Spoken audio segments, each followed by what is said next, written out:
Selamat siang, Bapak Ibu dosen yang terhormat. Saya akan memperkenalkan diri. Nama saya Inti Sarifau, peserta PPG dalam jabatan 2021 Angkatan 4 di Universitas Mataram. Dalam kesempatan ini, saya akan menampilkan video pembelajaran saya pada uji kinerja tentang cerpen serta unsur-unsur intrinsik di dalam cerpen. Selamat menyaksikan.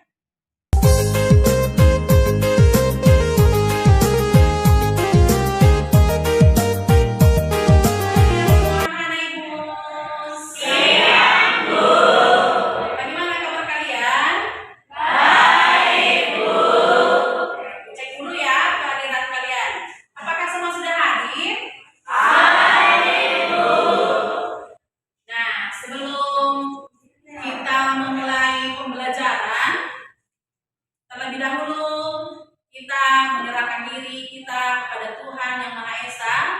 Kita berdoa sejenak. Ibu minta kepada Vincent untuk memimpin kita dalam doa. Silakan.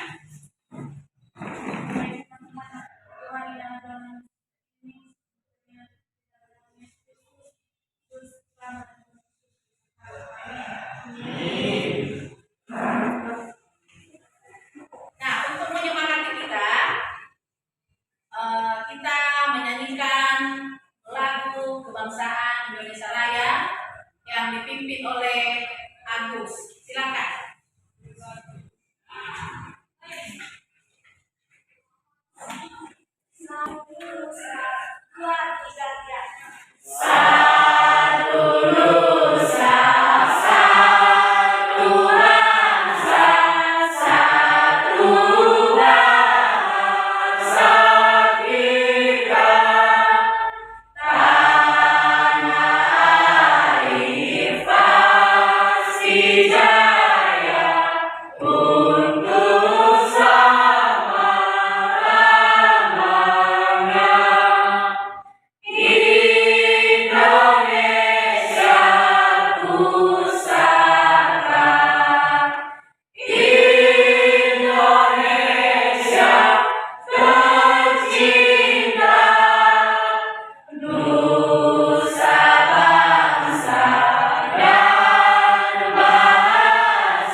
Sebelum Ibu menyampaikan, terlebih dahulu anak-anak kami harus tahu apa yang menjadi tujuan pembelajaran kita hari ini.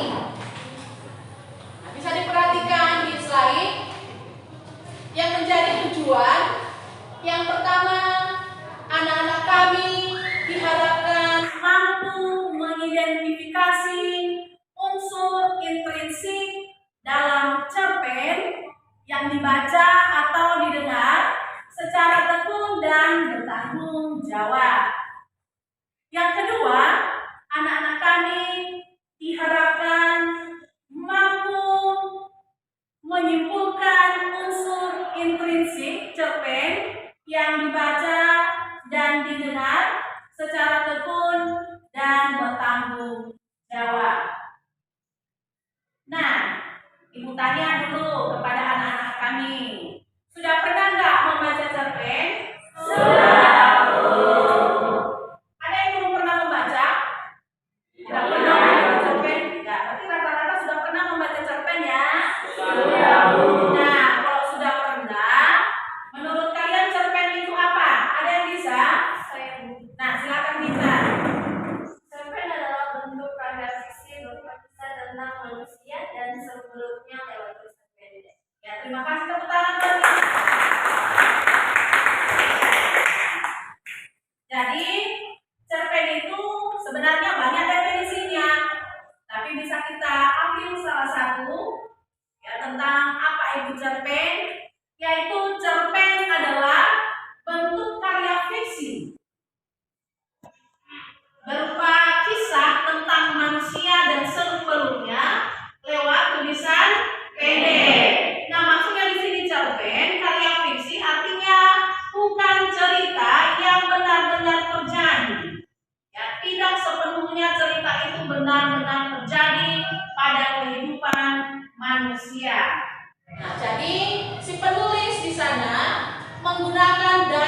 itulah cerpen. Nah, di dalam cerpen tidak akan terbentuk tanpa unsur-unsur yang membangun. Nah, di dalam cerpen itu ada unsur yang disebut dengan unsur intrinsik. Ya, unsur intrinsik ini artinya unsur yang membangun karya sastra dari dalam.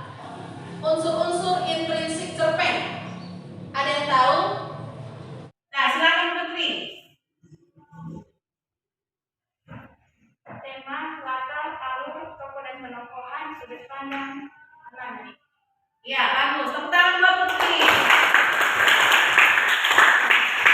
Yang pertama adalah tema.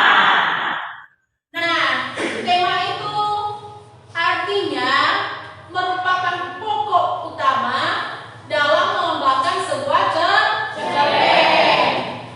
Nah, yang kedua unsurnya tadi apa? Latar. Nah, latar ini dibagi atas tiga. Yang pertama apa?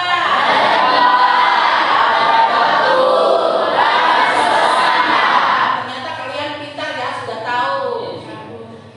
Nah, latar tempat itu artinya di mana tempat kejadian. Ya. Nah, latar tempat itu misalnya di sekolah, di mana lagi? Di rumah. Terus di mana lagi? Dan lain sebagainya. Itulah keterangan merupakan latar tempat. Nah, kalau latar waktu kapan? Ya, kapan kejadian? Nah, misalnya pagi hari, apa lagi? Siang hari. Apa lagi? Ya, banyak sekali ya. Kalau misalnya boleh juga di dalam cerita pada zaman dahulu kala. Biasanya ada juga cerita seperti itu ya, kita baca. Berarti itu adalah merupakan latar waktu. Kemudian yang terakhir adalah latar suasana. Suasananya seperti apa di dalam cerita itu? Nah, misalnya boleh sedih, apa boleh senang, atau apa terharu contoh ya, atau lagi sepi. Artinya tergantung di dalam cerita itu. Nah, unsur yang ketiga adalah alur. Nah, alur itu artinya rangkaian cerita ya, rangkaian atau peristiwa di dalam cerita itu. Nah, alur ini dibedakan atas tiga bagian. Apa yang pertama?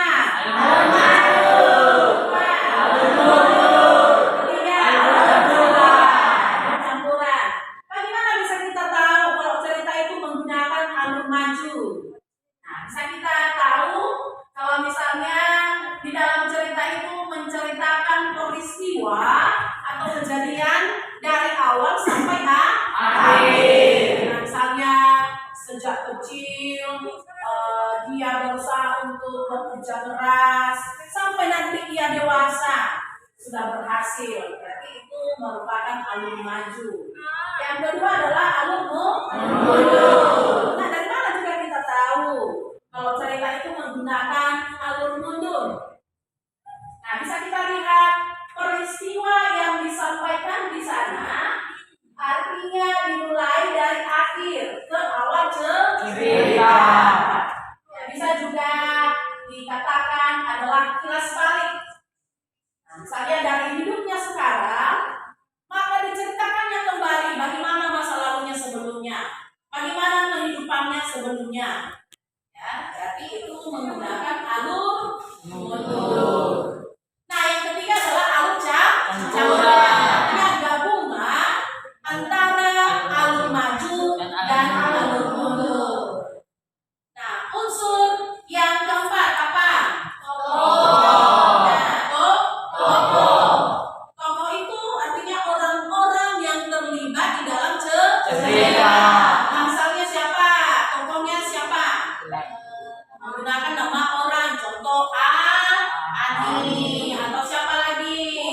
Nah, yang jelas itu nama-nama orang. Ya. Kemudian unsur yang berikut apa? Penokohan. Penokohan ini artinya penggambaran sifat atau watak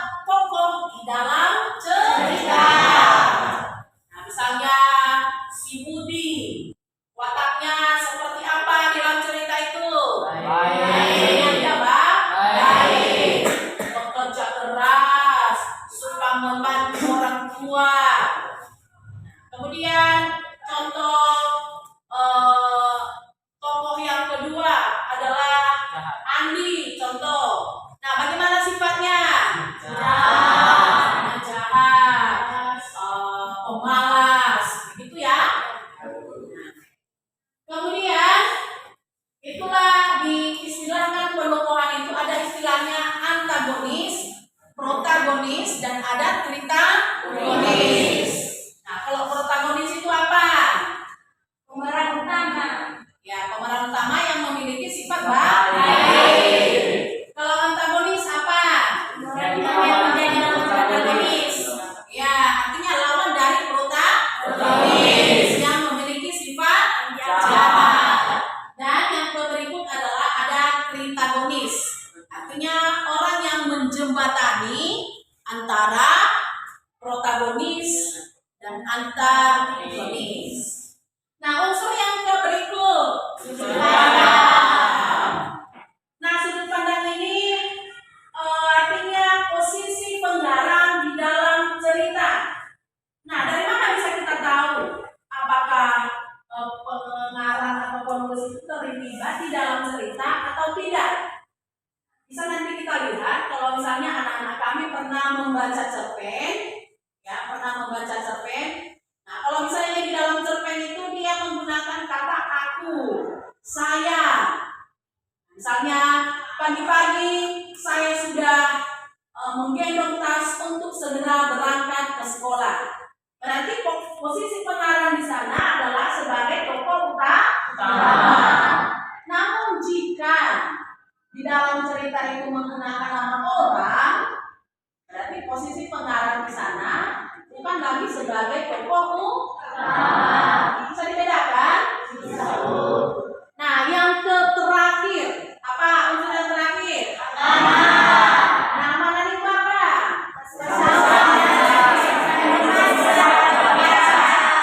Pesan moral yang disampaikan penulis kepada pembaca. Jadi kita sebagai pembaca, kalau misalnya kita membaca sebuah cerpen, jangan hanya asal membaca saja, tetapi kita harus melihat, menilai apa yang menjadi pesan moral yang disampaikan kepada saya di dalam cerita itu. Jadi hal-hal yang baiknya yang kita ambil. Nah, dari penjelasan ibu dulu tentang pengertian cerpen dan beberapa unsur-unsur cerpen, adakah yang ditanya? Ada? Nah, karena tidak ada berarti ibu anggap kalian sudah paham ya? Untuk lebih memperdalam pemahaman anak-anak kami, coba kita perhatikan satu contoh cerpen berikut. Nah, ini apa contoh cerpennya? Pernah nggak kalian baca cerita ini? Nah, kalau kita lihat, kita baca cerpen ini tentang telur, kentang, dan biji kopi. Kalau kita lihat, kalau kita simpulkan unsur-unsur intrinsik dari cerpen tadi tentang telur, kentang, dan biji kopi, tema di dalam cerpen itu adalah apa? Pilihan hidup. Ya. Nah, kemudian menjadi alurnya apa? Alasannya apa?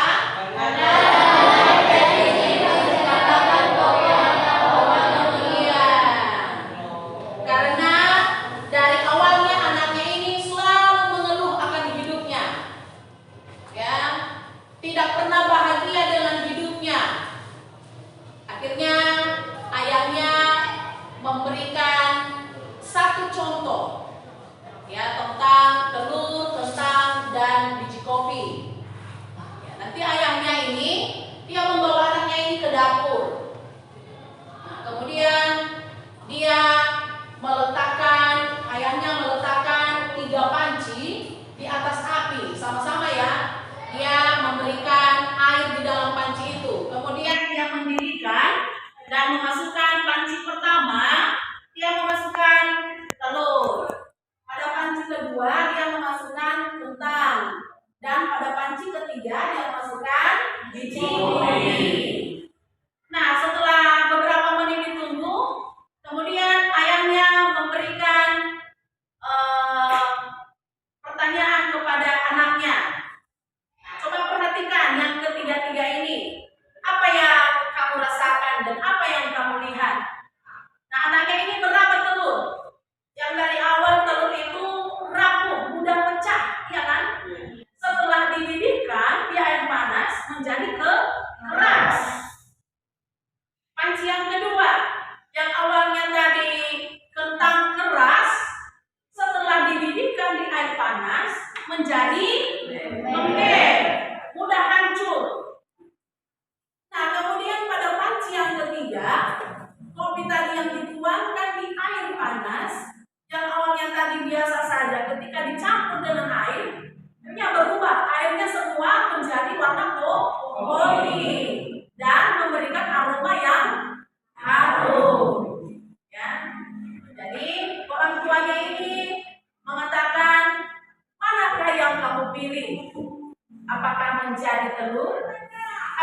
menjadi kentang yang mudah rapuh atau menjadi kopi, menjadikan sesuatu yang baru. Jadi hidup ini kita harus memilih ya, seperti apa. Kemudian latar di dalam cerita ini apa? Latar tempat di mana? Latar waktu kapan? Bagaimana suasananya? Ya, sepi. Nah, kemudian tokoh. Nah, tokoh-tokoh di dalam cerita tadi siapa saja? Apa lagi? Oh, ada anaknya dan ada apa? Bagaimana sifat atau karakter anaknya? Ya, suka mengeluh. Bagaimana sifat ayahnya? Ya, bijak. Nah, yang berikut adalah sudut pandang. Nah, bagaimana posisi pengarang di sana?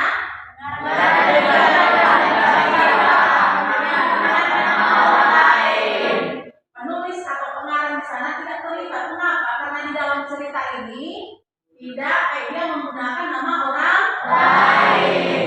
Nah, yang terakhir adalah amanah. Nah, menurut kalian apa yang menjadi amanah di dalam cerpen tentang telur, kentang, dan biji kopi ini? Silakan Emin. Menurut kamu apa yang menjadi amanah di dalam cerpen ini?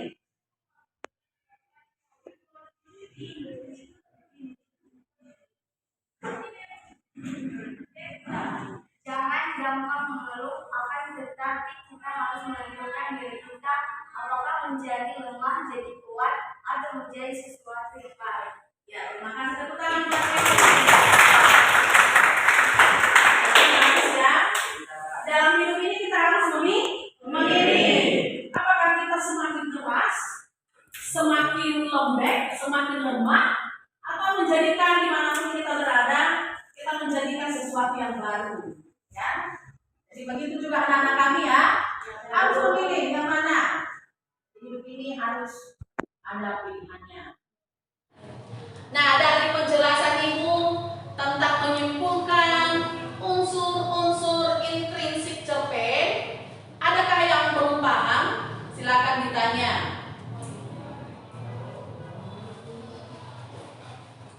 Tidak ada? Tidak. Nah, karena tidak ada, untuk memperdalam pemahaman kalian, maka Ibu akan membagikan LKPD. Silakan diambil per kelompok. Kelompok 1.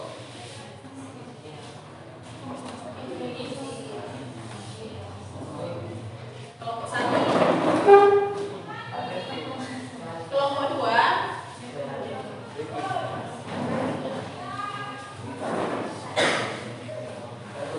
Kelompok 3.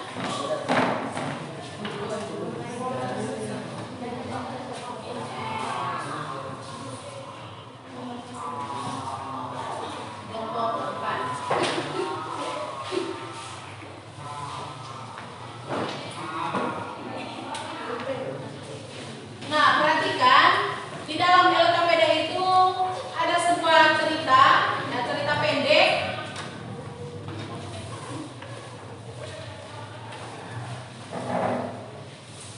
Nah, tugas anak-anak kami, kalian menyimpulkan unsur intrinsik yang ada di dalam cerpen yang sudah tertuang di dalam LKPD.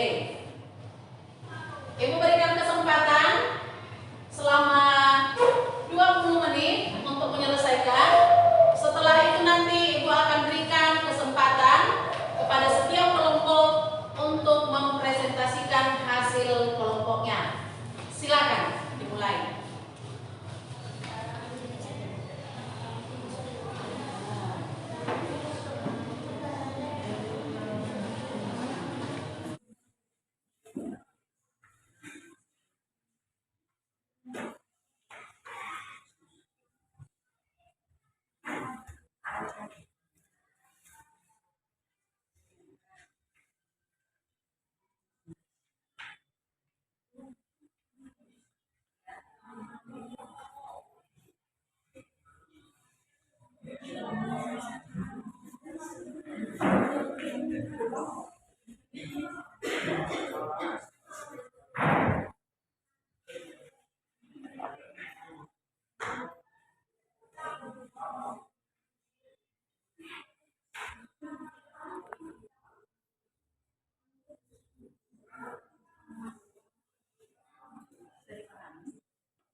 Oke, tinggal 5 menit lagi ya waktu. Jadi yang belum silakan disiapkan. Bagaimana kelompok 1? Kelompok 2 gimana? Kelompok 3? Ya, sudah siap kelompok 3. Kelompok 4? Ya, silakan disiapkan ya 5 menit lagi.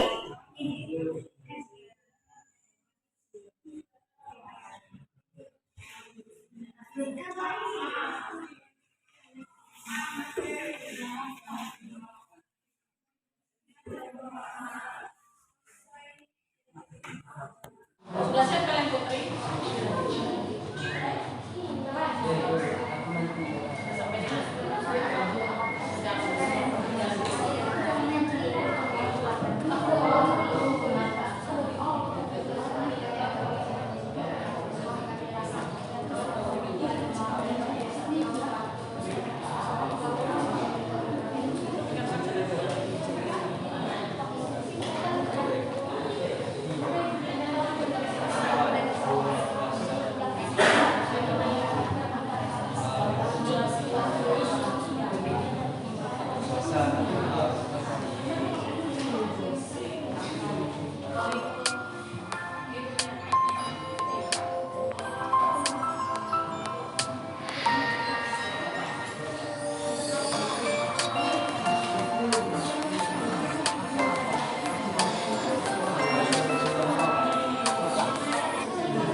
Bagaimana semua? Sudah siap? Sudah.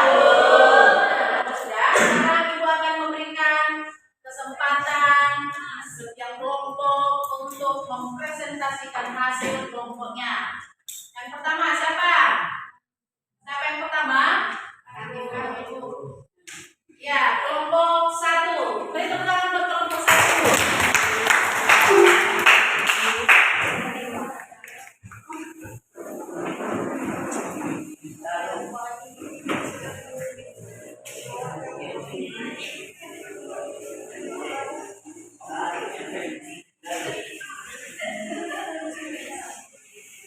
Baik, terpresentasi diberikan waktu kepada kami kelompok pertama mempresentasikan hasil diskusi kami, yaitu unsur intrinsic cerpen. 1. Tema mensyukuri hidup. 2. Alur. Alur yang digunakan dalam cerpen ini adalah alur maju, karena menceritakan kelompok aku awal yang menganggap hidup ini biasa saja, hingga akhirnya menyadari bahwa hidup ini perlu disyukuri karena di luar sana masih banyak yang jauh lebih susah dari kita. Tiga latar tempat rumah. Empat, tokoh dan pengembangan satu. Tokoh, aku memiliki sifat baik, suka menolong. Yang cerita ini adalah penulis sebagai tokoh utama dan kita harus mencontoh. Demikian hasil diskusi kami. Jika ada saran atau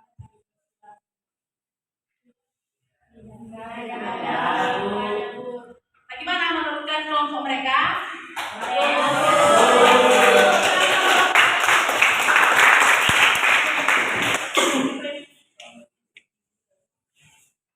Nah, berikutnya yang presentasi yang kedua siapa? Ya, kelompok dua.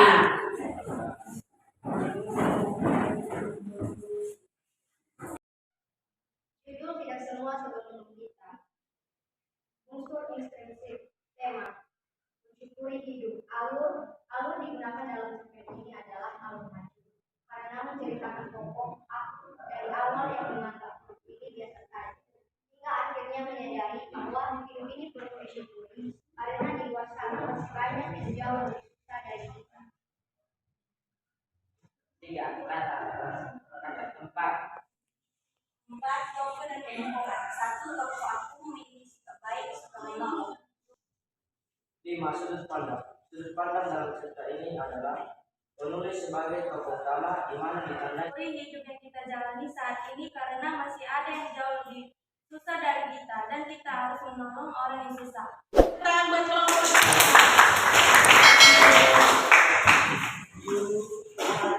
Ayo, yang berikut siapa? Kelompok tiga. Baik teman-teman, berikan kami waktu untuk mempresentasikan hasil diskusi kami. Judulnya yaitu tidak semua sebelum kita. Unsur inspirasi. Yang pertama, tema, mensyukuri hidup. Dua, alur. Alur yang digunakan dalam cerpen ini adalah alur maju karena menceritakan tokoh aku. Dalam tempat, rumah basah, atas waktu malam minggu besok, atas suasana hari.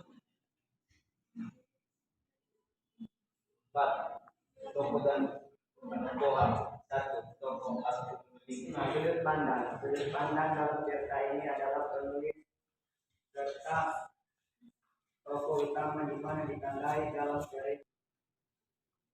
6. Amanah. Kita harus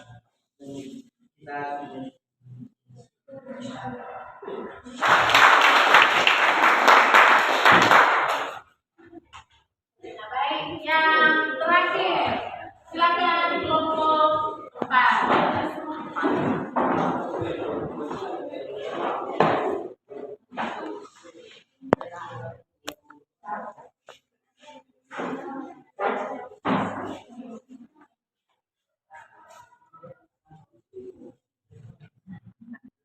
Baik, terima kasih atas kesempatan yang diberikan kepada kami.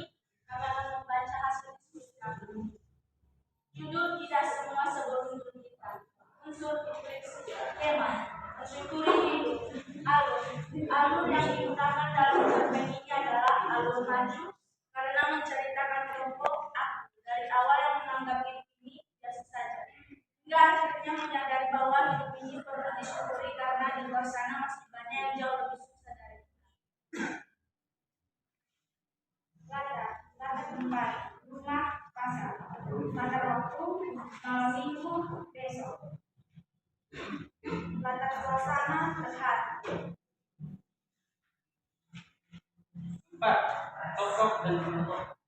Tokoh aku memiliki sifat baik dan adalah penulis sebagai tokoh utama di mana ditandai dalam cerita dengan keikhlasan. Keenam, amanat. Kita harus mensyukuri hidup yang kita jalani saat ini karena masih ada yang jauh lebih susah dari kita dan kita harus menolong orang yang susah. Berikan tepuk tangan buat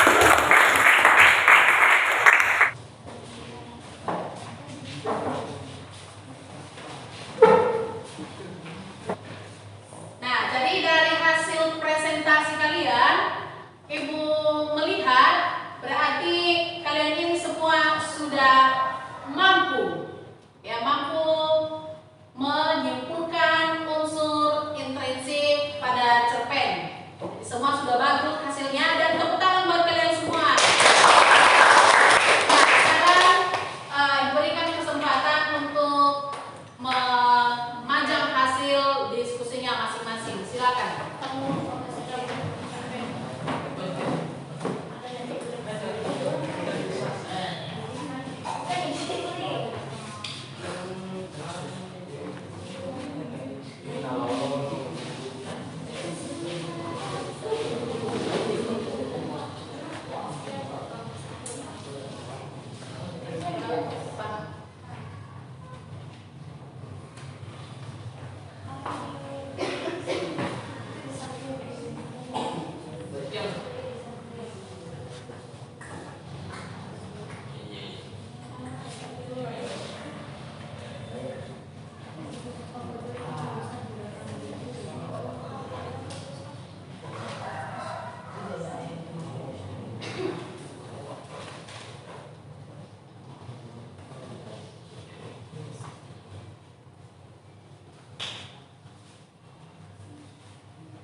Nah, untuk mengakhiri pembelajaran kita hari ini, pada pertemuan berikutnya kita akan mempelajari tentang struktur cerpen yang masih berkaitan dengan pembelajaran yang kita pelajari hari ini.